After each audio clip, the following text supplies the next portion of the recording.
नमस्कार, मैं आपके साथ महेंद्र श्रीवास्तव। आज हमारे साथ हैं कांग्रेस के युवा नेता मंगेश संगई, जो मनासा की राजनीति करते हैं और राजनीति में हमेशा सक्रिय रहते हैं।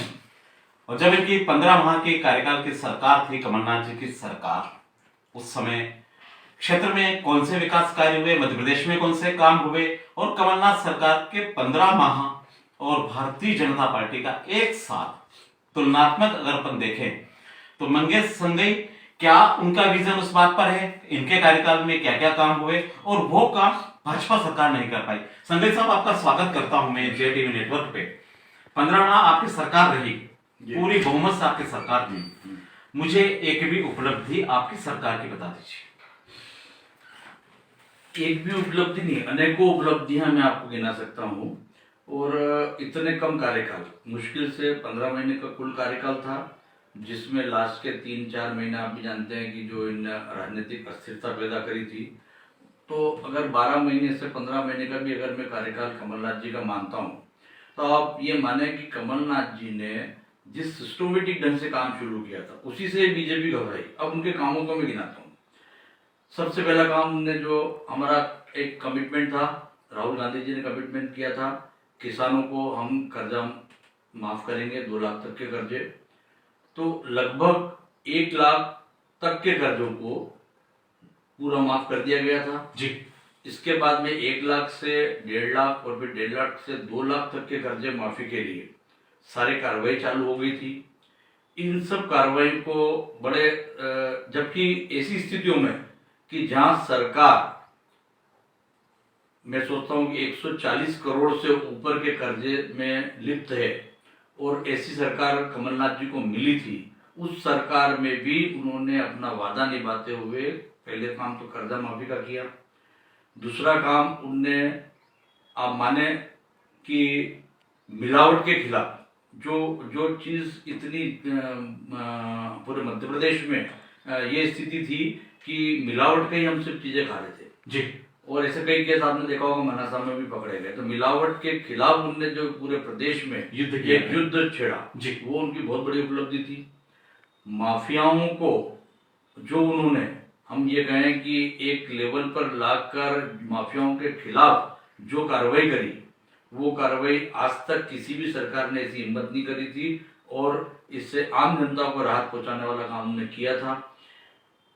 मैं मानता हूं कि पेंशन जैसी योजना को अब डबल करा उनने जी, लगभग 1100 रुपये उनने पेंशन करी जी। ये एक बहुत बड़ा काम किया।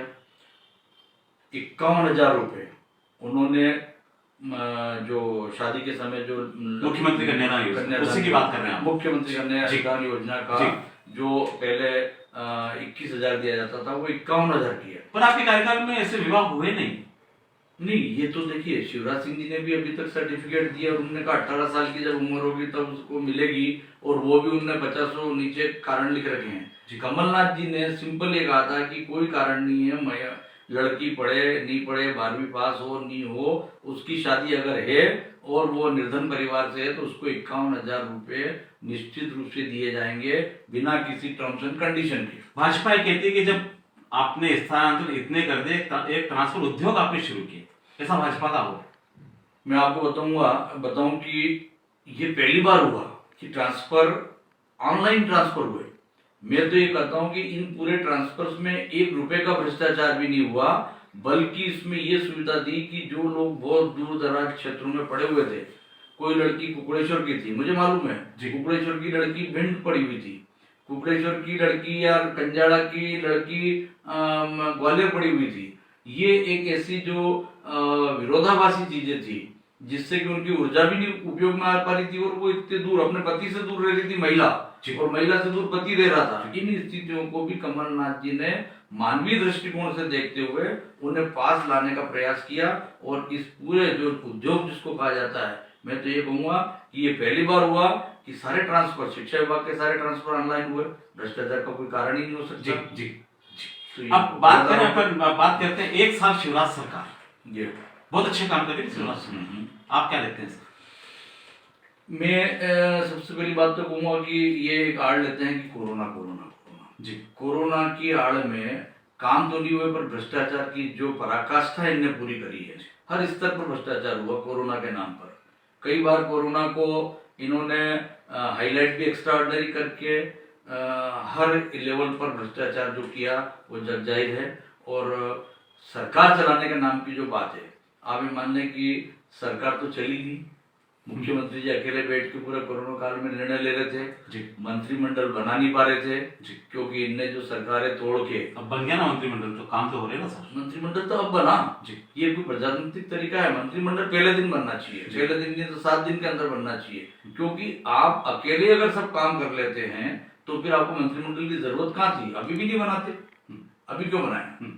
तो मंत्रिमंडल बनाना हमारे एक प्रजातांत्रिक तरीके का एक सिस्टम है, उस सिस्टम के आधार पर उन्होंने काम नहीं किया जी। और वो सिस्टम को पूरी तरीके से उन्होंने फेल किया। सबसे पहले तो उन्होंने जो खरीद फरोख्त का काम किया, वो लोकतंत्र की जो हत्या उन्होंने करी, वहां से चालू होने के बाद मंत्रिमंडल न बनाना, मंत्रिमंडल में इस तरह के लोगों को लेना ताकि सारे एडजस्टमेंट्स हो सकें, इस तरह के काम जो वो अभी तक कर रहे हैं, मुझे तो नहीं लगता कि कोई एक भी विकास का काम यहाँ हुआ है। नहीं हुआ विकास का काम। विकास के नाम पर ढिंढोरा जरूर पीटा जा रहा है। जी। एक और सवाल आता है कि अभी हमारे कुछ दिन पहले मनासा के विधायक जी अनिरुद्ध माधव मौर्य से चर्चा हुई, हमने उनसे बात करी। उन्होंने बताया कि गांधी सागर की उन्होंने जो बात करी है कि इतने वर्षों से गांधी सागर को जो त्याग मनासा तहसील नीमच जिले ने किया है, उन लोगों को कोई फायदा नहीं मिला। तत्कालीन सरकारों ने उस पर कोई काम नहीं किया, आपकी सरकार भी रही, आप लोगों ने उसको फोकस नहीं।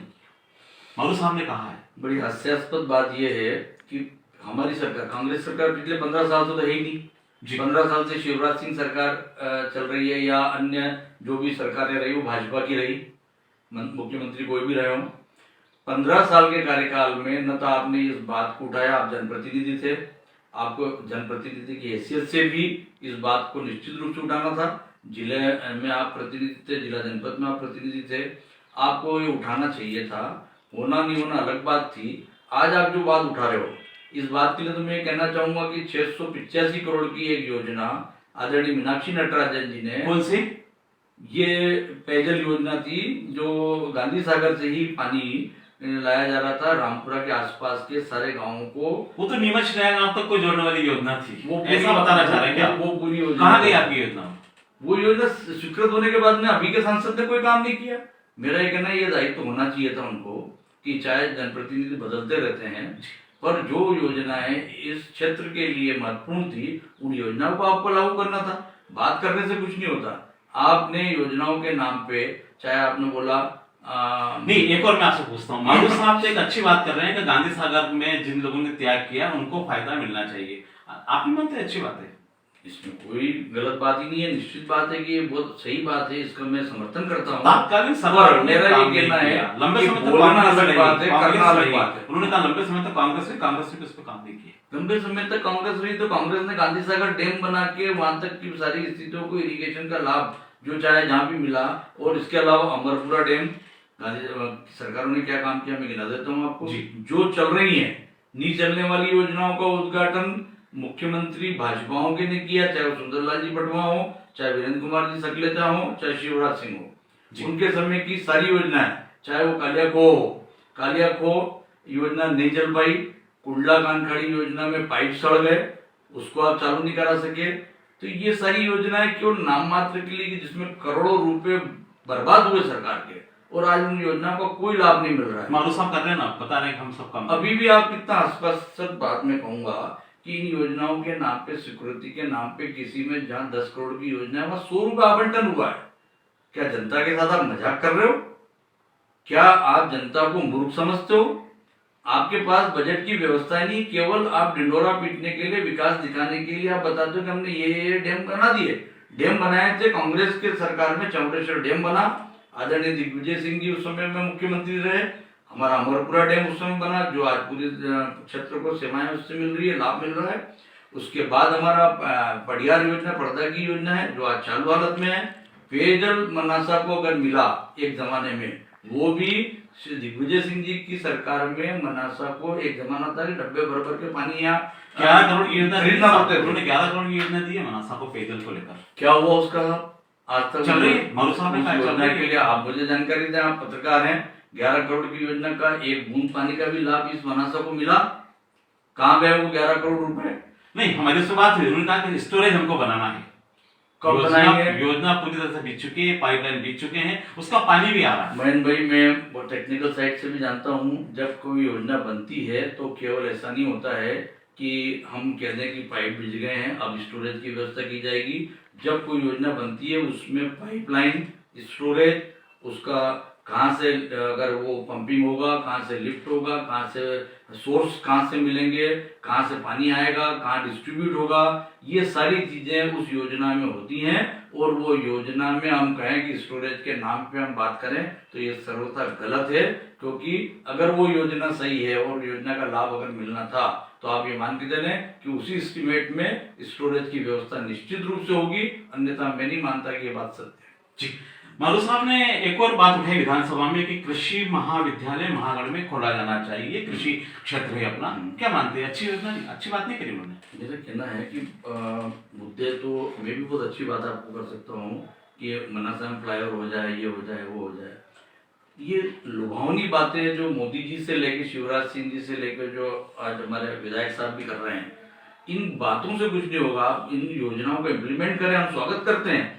क्यों मना करेंगे? मनासा क्षेत्र में अगर कोई विकास होता है तो मैं तो ये सोचता हूँ कि एक आम आदमी से लेके, चाहे वो कांग्रेस पार्टी हो कि चाहे वो भाजपा हो, सभी लोग उसको स्वागत करेंगे। पर उन योजनाओं पे क्रियान्वयन हो, क्रियान्वयन नहीं है, केवल बातें हैं, और बातें बताने से काम नहीं होते हैं, और रोटी खाने से ही पेट भरता है, ऐसे पेट नहीं भरता। आप मानते हैं कि वो रखी है? आप मानते हैं कि भाजपा सरकार में कोई काम नहीं, सब बातें की गई? अभी तक तो यही स्थिति है, और उसके पहले 15 साल के कार्यकाल में भी मैं कहूँ कि 15 साल के कार्यकाल से ही साफ दिख रहा है कि कोई काम उस जमाने में नहीं हुआ। आप बताओ कि एक तालाब यहाँ आया हो, मनासा क्षेत्र को मिला हो, चाहे विधायक कोई भी रहे हो, क्या विकास की योजना है? पिछले बार पीएमजीएसवाई की सड़कें बनी तो पीएमजीएसवाई की सड़कें तो बननी थी, एक रूटीन प्रक्रिया है, और वो कम बनी, 10% सड़कें बनी कुल इन पिछले 15 सालों में। जबकि उसके पहले जो सड़कें बनी थी उनका अगर किलोमीटर देखा जाए और अभी का किलोमीटर देखा जाए तो वो केवल 10% है जी। तो ये स्थितियां जो होती हैं, केवल हम ये कहें कि हमने ये किया, वो किया, या आपने जो काम किया उसमें मैं अपना शिलालेख लगा दूं, ये काम करने का काम कांग्रेस ने कभी नहीं किया। कांग्रेस ने विगत सालों में इस देश की का ढांचा तैयार किया है। जब जिस देश में बैलगाड़ियां चलती थी, उस देश में घर घर में ट्रैक्टर, मोटरसाइकिल खड़ी करने का काम कांग्रेस ने किया है। इस देश में किसानों से लेकर व्यापारियों को उठाने का काम कांग्रेस ने किया है। इस देश में निर्धन गरीब लोगों को एक मुख्य धारा में लाने का काम कांग्रेस ने किया है। चलिए, बहुत बहुत धन्यवाद। समय आज आप माह की कमलनाथ की सरकार, एक साल की शिवराज सिंह की सरकार, तुलनात्मक आपने जो बात कही है, देखते हैं जो मालू साहब ने जो विकास की बात करी है, योजनाएं वो पूरी करेंगे, वादा उन्होंने किया है। आप सरकार में भी नहीं, आप विपक्ष में हैं, तो विपक्ष को तो अक्सर वही दिखाई देता है ना कि बस सामने वाले। नहीं, हम तो समर्थन करेंगे इन योजनाओं में, कंधे से कंधे मिलाकर समर्थन करेंगे, और समर्थन ही नहीं करेंगे। हमारी जहाँ आवश्यकता हो मालू साहब हमें बताएं, हम उनके साथ जाने को तैयार हैं। वो आज जाने को, भाजपा में जाने को तैयार है? नहीं, वो एज ए विधायक वो हमारे जनप्रतिनिधि हैं। हाँ। हम उनका सहयोग करने को तैयार आजकल भाजपा बहुत सारे लोग जा रहे हैं भाजपा। आपका मूड तो कहीं जाने का नहीं बन रहा। आप ही ने कहा कि वो कहीं हम जाने को तैयार है। मेरा कहना है कांग्रेस और भाजपा में जाना, नहीं जाना, आना जाना, इन सब चीजों से ज्यादा महत्वपूर्ण है विकास करवाना और काम करवाना। ये पार्टियों में जाना आना अलग चीज होती है। चलिए, बहुत बहुत धन्यवाद। Thank you. मिलते हैं अगली बार फिर आपसे। Right, thank you sir.